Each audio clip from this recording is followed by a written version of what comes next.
some non-count nouns end in S, and here it gets really nasty, complicated, because they have an S, but grammatically they're singular.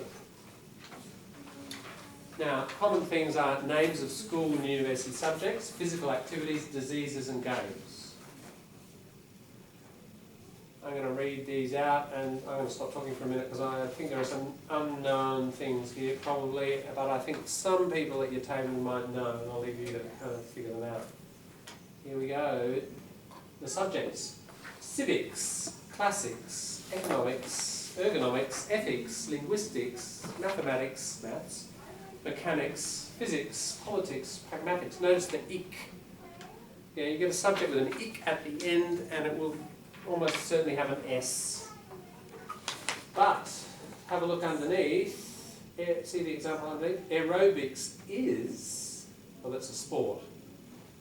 Sorry, I'll just do one. Look at economics. Economics is, so grammatically it's singular, isn't it? Even though it's got an S. Economics is sometimes called the dismal science.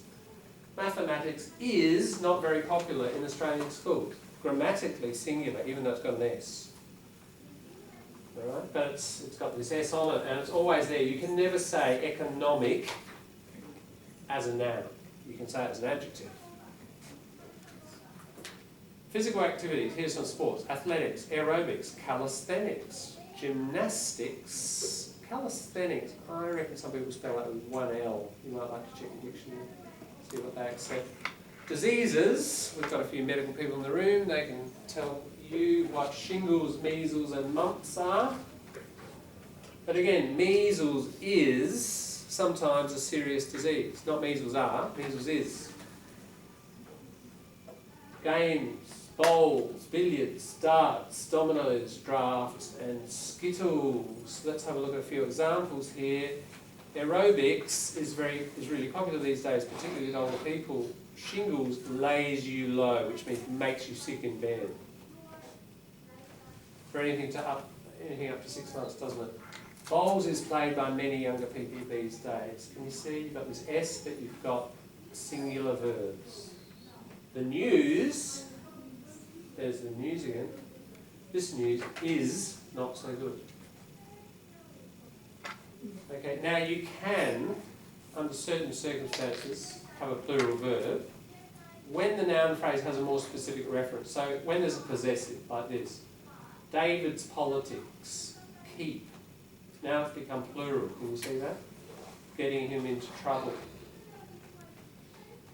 You wouldn't say David's politics keeps getting him into trouble. So look at the next one. They've been running the country for 2 years now, but their economics are all wrong. So when it's possessive, tricky little bit of an exception. Can you see how those are plural verbs there? But normally politics is singular. Politics is a dirty business. Right? Now, before we go on and over the page, there are no doubt some unknowns there. And I'm going to stop talking and hand over to you for 5-10 minutes to don't check phones or dictionaries, check your human resource at your table, figure out what you know, and then, and only then, when you've exhausted your knowledge, then you can dive for your phone and find out what those things are. Have a talk first. What are those things that are fixed with this S on them?